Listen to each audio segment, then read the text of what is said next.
જે બધું સરકીને ગયું એ જ બચી ગયું, જેની માને છોડી એ જ બચે. આવી રીતે સાપણ છે તો એ ભૂખથી ખાઈ જાય છે. ભૂખે નીતિ ન્યાય બધું એ મૂકી દે છે. પણ જુઓ અવધૂત, પોતાના પેટમાં ભૂખ છે, સામે માખણ ને ભાખરી જુએ છે, પણ હશે કોઈનું વા નથી. મૂકી રહી એ જન્મ કઈ કાર્યાર્થે નજીકમાં ગયો હશે આ ક્ષણ. કોઈનું હશે, હમણાં આવીને બિચારો ભોજન કરશે, મારાથી બીજાનું વણ હકનું કેમ લેવાય? આવો વિચાર કોક જ અવધૂત જેવો કરે. એમ વિચારી અવધૂત આગળ વધ્યા. જો ભાખરી ગરમ ગરમ માખણમાં પેડો હતો, પેટમાં ભૂખનો કોઈ પાર નતો, પણ છતાં અવધૂતજીએ ખાધું નહીં. એ કેટલું એનો કાબુ. અલખ નિરંજન ને કહે, વિચાર કરી જો મન, ક્ષુધા ઉપર સંયમ અરે રાખવો અતિ કઠન. ભૂખ ઉપર સંયમ રાખવો અઘરો છે. પેટ પુકારીને કહે, લાવ અન્ન ને અન્ન, તાજી ભાખરી તૂપનું સામે છે ભોજન. તોય જેનું જરાય ચલિત થયું ના મન, એવા સંયમી જગતમાં જાણ સ્વયં ભગવન. સાક્ષાત ભગવાન હોય એ જ આ કરી શકે, બીજાની તાકાત નથી. બીજાનું ભોજન મુજથી ના લેવાય એમ કહી આગળ વધ્યા અવધૂત જીવન કાય. કેટલી ભૂખ હતી છતાંય પાછા આગળ બે ગૌ ચાલ્યા છે. ફરી પાછું એવું જ દ્રશ્ય. પેલી સફેદ શીલા ઉપર સ્વચ્છ ધોયેલી બે ગરમ ગરમ ભાખરીઓ પડેલી. હવે માખણનો પેડો એના પણ નથી, માખણ ગયું છે, માખણનો પેડો હવે રહ્યો નથી. અવધૂતે મનમાં વિચાર્યું કે અવધૂત, તને ભૂખ્યો જોઈને માં રેવાએ તો તારે માટે ભાખરી અને માખણ મોકલ્યું હતું, પણ તારા કર્મમાં માખણ નહીં હોય તે તે ખાધું નહીં. આવ્યા બે ભાખરી છે એ ખાઈ લે, નહીં તો એ પણ તું ગુમાવી દઈશ. મારો પ્રસાદ છે એ પણ ગુમાવી દઈશ ને હેરાન થઈ જઈશ. એમ વિચારી અવધૂતે ભાખરી કેરો પ્રસાદ પ્રેમે સ્વીકારી લીધો. અનુપમ છે એનો સ્વાદ. એક બહુ સુંદર વાત સમજાવે છે બાપજી કે નિયમને વળગી રહેવાનું જરૂર, પણ એમાં વિવેક રાખવો પડે. અવધૂતજીએ નિયમ લીધો છે કે ગોળનું પાણી પીને જ મારે આ પરિક્રમા કરવી. ગોળ તો છે નહીં, ભૂખ લાગી છે. પેલી ભાખરી આ વખતે નિયમમાં એમને શિથિલતા કેમ લાયા કે જો ના ખાય તો ચાલાય જ ના આગળ.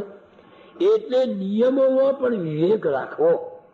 પછી જો નિયમ આપણું મોત લાવી દેતો હોય, આપણા સત્કાર્યને જે નિયમ અટકાવી દેતો હોય, એ નિયમમાં વિવેક રાખવો જોઈએ. એક ભાઈ ફોજદારની નોકરી કરતા હતા, કોટવાળ બ્રાહ્મણ હતા. એમનો એવો નિયમ કે પૂજન કરતી વખતે મૌન રાખવું. ભગવાનની પૂજા કરવા બેઠા હોય ત્યારે બોલવાનું નહીં.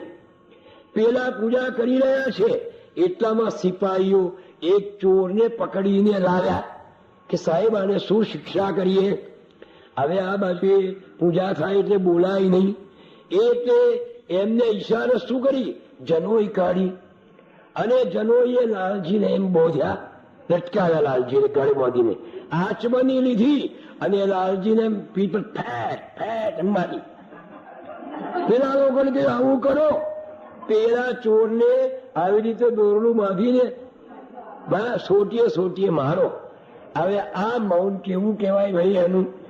એટલે લાલજીને ભટકારે છે. હા, જનોઈ થી એમ લાલજીને એમ લટકાવ્યા અને પેલી ફેટ ફેટ આવા મારો કે છે. એના કરતા મૌન ના રાખ્યો હોય તો સારું ભાઈ. લાલજીને વાચમનીઓ મારી તે અને તું કે છે મારા ઈષ્ટદેવ છે પાછા. એટલે નિયમમાં જડતા ન હોવી જોઈએ. નિયમમાં પણ વિવેક હોવો જોઈએ. વિવેક વગરનો નિયમ પણ જડ બની જાય છે. વિવેક વગરની ભક્તિ હાસ્યાસ્પદ બની જાય છે. વિવેક વગરનું જ્ઞાન આપણને મૂર્ખા કરતોય નીચે ઉતારી દે છે. માટે દરેકમાં ભગવાને આપણને વિવેક આપ્યો છે, એ વિવેક લગાડવો જોઈએ. વિવેક આ જેવું ને આ ડાકોરમાં હમણાં થોડા વર્ષ ઉપર ગઈ સાલ કે ત્રીજી સાલ એ વિવેક વગરની ભક્તિ. એ ગયા 9 જણને ચંપી નાખ્યા. બોલો, એ ડોશીઓને બિચારીને બાળકોને આવાને ભક્તિ કહેવાય? આ દર્શન કહેવાય? અરે બીજાને દુઃખ થાય એવું એક પણ કાર્ય ન થાય. ભગવાનને તમે બીજાને ચંપીને આગળ જાઓ એવું ગમે છે? કે ભગવાનને નિયમિતપણે દર્શન નહીં કરો તો ચાલશે, પણ બીજાને ચંપી ના નાખશો ભાઈ. એ ભગવાનના સ્વરૂપ છે. એટલે ભક્તિમાં બધામાં જો વિવેક વગરની ભક્તિ આપણને વેવલા બનાવી દે. ભક્તિમાં વિવેક રાખવો, નહીં તો વેવલા બની જઈએ. લોકો મશ્કરીઓ કરે આપણી, હાસ્યાસ્પદ બની જાય, ભગવાન પણ વગોવાઈ જાય. એટલે ભક્તિમાં પણ વિવેક રાખીએ, જ્ઞાનમાં પણ વિવેક રાખીએ, ખાવા પીવામાં વિવેક રાખીએ, કમાવામાં વિવેક રાખીએ અને વાપરવામાં વિવેક રાખીએ. વિવેક બધામાં એપ્લાય કરવાનો. એટલે તો ભરતોરે ગાયું કે વિવેક ભ્રષ્ટાનામ ભવતિ વિનિપાત શતમુખ. જે વિવેકથી ભ્રષ્ટ થાય છે એનો સેંકડો રીતે નાશ થઈ જાય છે. માટે વિવેક રાખવો. અવધૂતજીએ વિવેક એપ્લાય કર્યો. નિયમ તો હતો કે ગોળ સિવાય કશું ખાવું નહીં, પણ હવે જો ના મળ્યો ને હવે નથી ખાતા તો ચલાતું નથી. 108 દિવસનો પરિક્રમા પૂર્ણ કરવી છે. એટલે વિવેકમાં થોડી એમને ફ્લેક્સિબલ માણસે બનવું જોઈએ, જેને શિથિલ નહીં પણ બરાબર ગોઠવતા આવડવું જોઈએ. એ પ્રમાણે ગોઠવાઈ જવું જોઈએ, ત્યારે એ વિવેકી માણસ કહેવાય. પછી ના જળની માફક પેલો આપણે જોવો ને, ગુરુજી તમે ગુરુજીનું નામ કઈ લખ્યું હતું ભાઈ તો હું બહાર કાઢું તમને. એવી જાતનો જો અવિવેક રાખે માત્ર જડતા જ, તો એ જડ બની જાય છે. ગુરુ મહારાજે બહુ સુંદર વાત સમજાવી છે કે નિયમ જરૂર, પણ એમાં ફ્લેક્સિબલ બનવું પડે, થોડાક છૂટછાટ રાખવી પડે. હું પહેલા બિલકુલ ચા નતો પીતો ગાંધીજીના. પછી એક દિવસ મારા બેનને ઘેર મંડાળા ગયો, બહાર હું દાંતણ કરતો હતો, જોડે 2 જણા છડે છડા બિચારા રહેતા હતા. અલ્લાહનું તૈયાર કરી રાખ્યું હતું બહાર જવાની, ખેતરમાં જવાની તૈયારીમાં. અને મને જોયો બે પડોશમાં, એટલે ચા પાવી પડે કે આવો ભાઈ દાંત મોડું ધોઈ નહીં આવો, પછી ધ્યાન દેજો. હું તો ગયો એટલે એને તો ચાનો કપ મૂકી દીધો. મેં કહ્યું હું ચા નથી પીતો યાર. એમ એને માથું ખંજવા, સોમભાઈ જ્યાદા દૂધ લઈ આવી બીજું. બિચારો કઈ દૂધ લેવા જશે, કારે મૂકશે, અલ્લાહનું તૈયાર. મેં કહ્યું હું પીવું છું પેલા, પી લીધી. ત્યારથી ચા શરૂ થઈ ગઈ, મોય શરૂ થઈ ગઈ. તો આપણે સારું, પણ બીજાને કેટલી મુસીબતમાં મૂકીએ છીએ. એ ચા મૂકી, હું તો ચા નથી પીતો. તો એ દરેકમાં વિવેક વાપરવો. એક ઓછળ ગામ છે ભાઈ, 17મી સદીનું, હજુ આવે કઈ સુધર્યા છે. ત્યાં એક માસ્તર ગયો ભાઈ ગુજરાતી નિશાળનો, એટલે એક સારો રજપૂત ગામનો એની ઘેર બેસવા ગયો. એટલે રજપૂતે કહ્યું માસ્તર આનું ચા મૂકો. એટલે હું ચા નથી પીતો. કે દૂધ લાવો, તો પેલા દૂધ મને નથી ભાવતું. કે મસાલો મૂકો, મસાલો હું નથી પીતો. એટલે પેલા થોડી સોપારી મૂક્યો કે સોપારી ના, હું સોપારી નથી ખાતો. પેલો મસ્કરો હતો રજપૂત, એવું કર ભાઈ ગોતાનો ટોપલો મૂક્યા ને એમને કે છે. હવે બીજાનો પ્રેમ જોવો જોઈએ છે, બીજાનો ભાવ પણ જોવો પડે છે. બાપજી કશું મામો નતા મૂકતા, પણ એક વખતે એક માણસ વડતાલથી આવ્યો ભાઈ પોરમાં કે બાપજી આ મહારાજનો ધરાવેલો પાન છે, વડતાલની મૂર્તિને ભગવાન સ્વામિનારાયણને પાન ધરાવ્યો હશે. ત્યાં અમારા ગામમાં ભગત એ પાનો લઈ આવેલો સરસ બીડો કે બાપજી હું આપને માટે આ પ્રસાદ લાવ્યો છું. બાપજી પાન ચાલી ગયા, લો પ્રસાદ છે ને ભગવાનનો, એને ના કેમ પડાય. એટલે દરેકમાં વિવેક વાપરવો. જો ના કે તો પેલા ભગતને ખોટું લાગત કે ભગવાનની પ્રસાદી નહીં, તો ના પાડે છે. પણ આપણે એ રીતે એના મનને, એને ખોટું લાગે, એનું દિલ દુભાય, એ આત્મા દુભાય છે, એનામાં રહેલો ભગવાન દુભાય છે. એટલે એને આનંદ આપવા માટે પણ વિવેક વાપરવો પડે ભાઈ, નહીં તો પેલો ક્યાંક ગોતું કેમ હોય એમને. માટે આપણે વિવેક રાખવો. ગુરુ મહારાજે કેટલી સુંદર વાત સમજાવી છે. પેલી ભાખરી ખાઈ લીધી કે નહીં ખાઈએ તો પડીશું અહીં ને અહીં, અને કોઈ ગોળ આપણને આપવાનું નથી, ચાલો શાના માના. અને ભાખરી ગુરુ મહારાજે જમી લીધી. સુધા શાંતિથી તૃપ્તિનો જટ આવ્યો ઓડકાર, મન પ્રફુલ્લિત થઈ ગયું. અને સ્પર્શથી સંસાર કૃતજ્ઞનાથી માતને વંદે વારંવાર.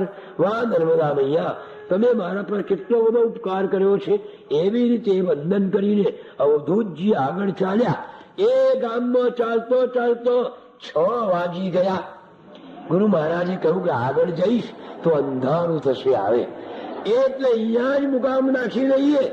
ગુરુ મહારાજ અહીંયા જ મુકામ નાખી દે છે. આવતીકાલે 9 વાગે ફરી આપણને દર્શન દેશે અને એમની પરિક્રમાનો પ્રવાસ આગળ વધશે.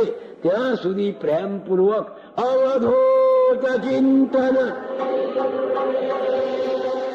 શ્રીમદ પરમ પરિવાજકા સરસ્વતી સ્વામી મહારાજ કી જય. ભગવતી જગદંબા રૂકમાંબા માત. ચિંતન શ્રી ગુરુદેવ દત્ત. શ્રી લક્ષ્મી નારાયણ ભગવાન કી જય. વક્રતુંડ મહાકાયો સૂર્યકોટી સમપ્રભ નિર્વિઘ્નમ ગુરુ મે દેવ સર્વકાર્યેષુ સર્વદા. શારદા શારદાંબુજ વદના વદનાંબુજે સર્વદા સર્વદાસ્માકં સન્નિધિં સન્નિધિં કુરુ. ગુરુર્બ્રહ્મા ગુરુર્વિષ્ણુર ગુરુર્દેવો મહેશ્વરઃ ગુરુર્સાક્ષાત તસ્મૈ શ્રી ગુરવે. અજ્ઞાનતિમિરાન્ધસ્ય જ્ઞાનાഞ്જન શલાકયા ચક્ષુરુન્મીલિतं येन તસ્મૈ શ્રી ગુરવે નમઃ. બ્રહ્મૌજસા ભૂષિત ભવ્ય ભાલમ દિવ્યૌજસા દીપ્ત વિશાલ નેત્રમ. શાંતિ પ્રદમ યસ્ય મુખારવિંદં રંગાવધૂતં પ્રણતોસ્મિ નિત્યં. ચંદ્રાનનાર્ધદેહાય ચંદ્રાવશોષિતમૂર્તયે ચંદ્રાર્કાનલનેત્રાય ચંદ્રાર્ધશિરસે નમઃ. નમઃ પાર્વતીપતયે હર. યા દેવી સર્વભૂતેષુ ચેતનાયભિધીયતે. નમસ્તસ્यै નમસ્તસ્यै નમસ્તસ્यै નમો નમઃ. અંબે માત કી જય. ભગવતી જગદંબા રૂકમાંબા માત કી જય. વંદો સદગુરુરંગને જ્ઞાનામૃતપાદાન અજ્ઞાનંધ નિવારિને કરો જ્ઞાન ઝળકાર. હસ્તે દંડકમંડલમ શુભવરમ યોગિન્દ મુક્તિ પ્રદ માયા જીત સદાય શાંતિ સુખદમ શ્રીરંગમોદ પ્રદમ શોભે શુભ્રજટા કલાપ ભરિયા સાક્ષાત દત્તાત્રેય એવા દત્ત સ્વરૂપ રંગ ગુરુજી સૌનું કરો મંગલમ યોગીશ્વર અવધૂતને મારા લાખ પ્રણામ જેની શુભ આશીષથી સફલ બન્યા સહુ કામ સદગુરુ શ્રી રંગવધૂત ગુરુ મહારાજ કી જય વંદો કુમામાતને અનસૂયા સાક્ષાત નો શુભ આશીષ ભગવતી માનું જોડી હાથ ભગવતી જગદંબા રૂકમાંબા માત કી જય પરમ પ્રેરક પરમાત્માના મંગલ નામનું સ્મરણ કરી એની મંગલ કથામાં ગઈકાલનો અધૂરો રહેલો દૂર ફરી પાછા પકડીએ. ગઈકાલે જોયું કે જે માં નર્મદાના આશરે એની પ્રેમથી પરિક્રમા કરી રહ્યા છે, માં નર્મદા એની કેવી સંભાળ રાખે છે. અવધૂતજીને 4 દિવસથી ભૂખ્યા હતા તો માએ એવી સુંદર ગરમ ગરમ 2 ભાખરીઓ આપી દીધી શિલાની ઉપર. ભાખરી ખાતામાં અત્યંત શરીર તૃપ્ત થઈ ગયું, શરીરમાં સ્ફૂર્તિ આવી ગઈ, મન પ્રફુલ્લિત થઈ ગયું અને અવધૂતજીએ આગળ ચાલવા માંડ્યું. 60 ગૌ ચાલ્યા હશે, 60 ગૌ 60 ગૌ ચાલ્યા હશે. સાંજ પડી છે આમ ત્યાં તો જોયું દૂરથી એક મજાનું ગામ. અવધૂતજી એક સુંદર ગામ જોયું કે લાવ આજની રાત આ ગામમાં જ પસાર કરો. ગામથી દૂર, ગામની પાદરથી થોડે દૂર એક મજાની વાવ હતી. અવધૂતજીને એકાંત સ્થાન ગમી ગયું. વાવના થારામાં જરા કામડાથી સાફ સૂફી કરી પોતાનો કામડો પાથરી અને પોતે પોતાના શરીરને લંબાવ્યું અને પોતાની મસ્તીમાં હતા. અને ત્યાં તો શ્યામલ આંચલો ઉડેલી રાત્રિ ધીમે ધીમે પસાર થવા લાગી. તારાઓ ડોકિયા કરવા લાગ્યા.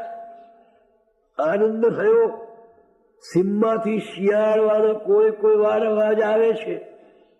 નજીકના ગામમાંથી કૂતરા ભસવાનો અવાજ આવે છે અને એ એમની નીરવ શાંતિમાં સામાન્ય વિક્ષેપ પાડે છે. સૂતા સૂતા ગગનના તારક સાથે આમ ગોષ્ઠી કરતા મોજથી લઈ રહ્યા આરામ. જે સર્વમાં સર્વેશ્વરને જુએ છે એવા સાત્વિક સંતને સર્વની ઉપર સરખો જ સ્નેહ હોય છે.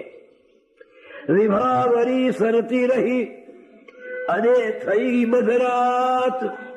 નિદ્રા કેવી યોગીને એ તો સદા જાગ્રત.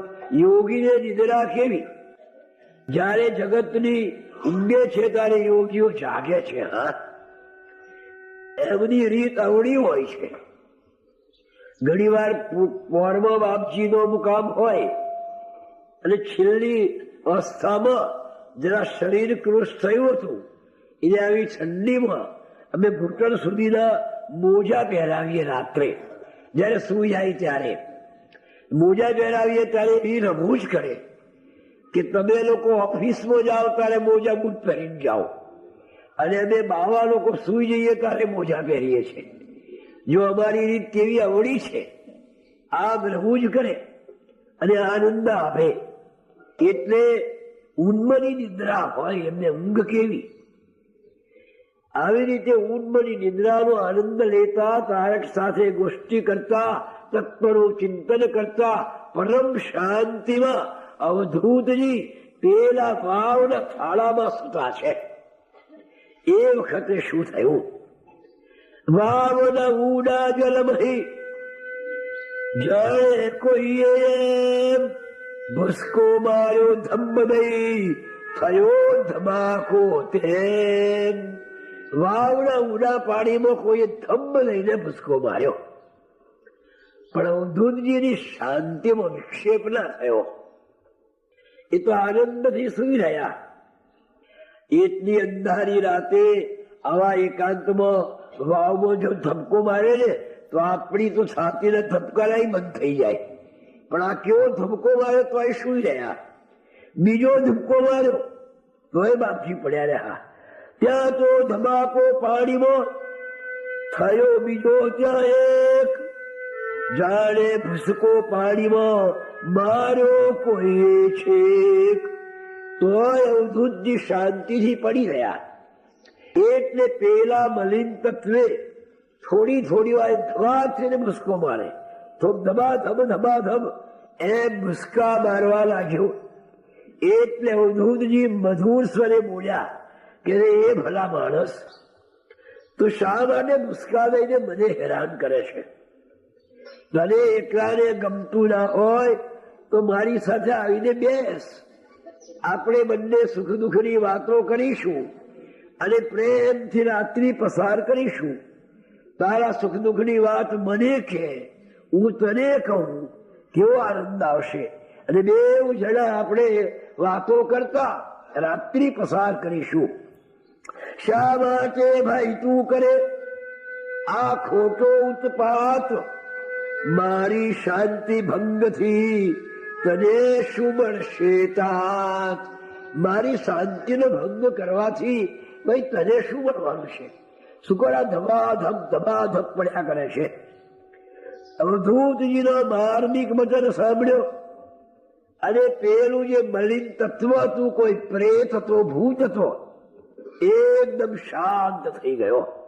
અલક કહે સુન શિષ્ય હે, એ પ્રેત તણો તે વાર અવધૂતજીના શબ્દથી થઈ ગયો ઉદ્ધાર.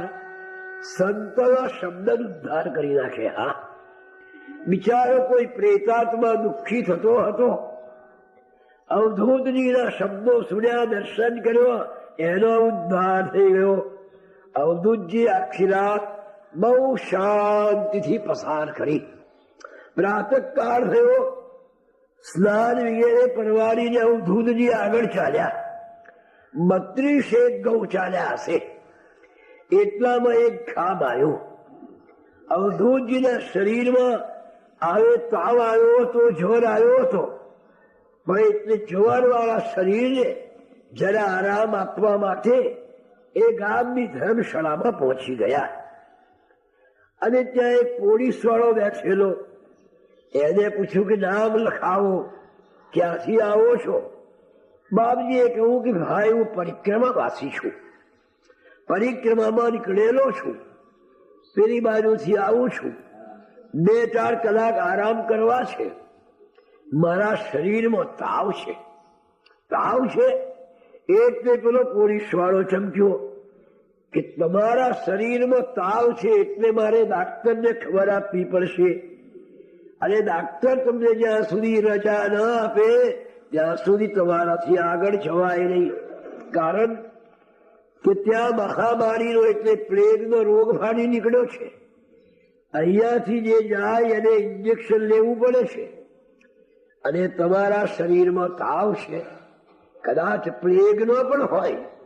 બાપજીએ કહ્યું ભાઈ આ મને શ્રમનો તાવ છે, 32 ગાઉ એક સરખો ચાલ્યો એટલે શરીરમાં શ્રમ થયો છે, 2 કલાક આરામ કરીશ એટલે તાવ ચાલ્યો જશે. મારા શરીરમાં કઈ એવા કોઈ જંતુઓ નથી પ્લેગના, એના ચાલે. ડાક્ટર આવી ગયા, તાવ છે, ચોક્કસ તમારા શરીરમાં પ્લેગના જંતુઓ હોવા જોઈએ, માટે તમે ઇન્જેક્શન લઈને જાઓ. હવે તમને ઇન્જેક્શન મૂક્યા સિવાય જવા દઈશું નહીં. બાપજીએ કહ્યું, ભાઈ મેં મારી જિંદગીમાં કોઈ દાડો ઇન્જેક્શન લીધું નથી અને હું લેવાનો નથી, માટે હું તો પરિક્રમાવાસી છું. આ મારા શરીરમાં જે તાવ છે એ કઈ પ્લેગનો નથી, એ તો શ્રમનો તાવ છે. હું 2-3 કલાક આરામ કરીશ, મને મટી જશે, મને જવા દો કે નહીં. પેલો ડાક્ટરે છીદ પકડી.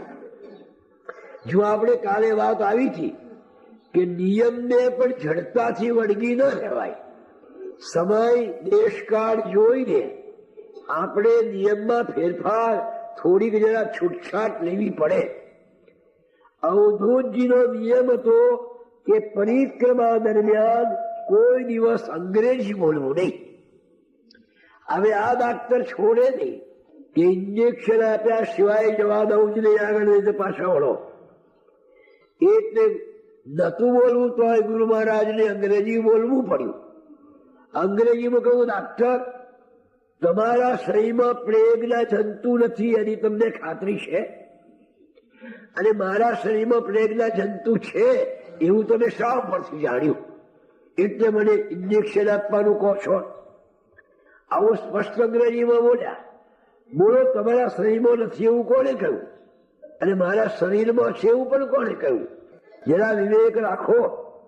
અને જો તમે હું ના કહું છું છતાં એવું લખી આપું, તમને સહી કરી આપું કે જો ભાઈ મને કઈ થશે પ્લેગ અને મારું મૃત્યુ થશે તો એની જવાબદારી મારી છે, તમારી કોઈની નથી, એવું લખી આપું, પણ મને આગળ જવા દો.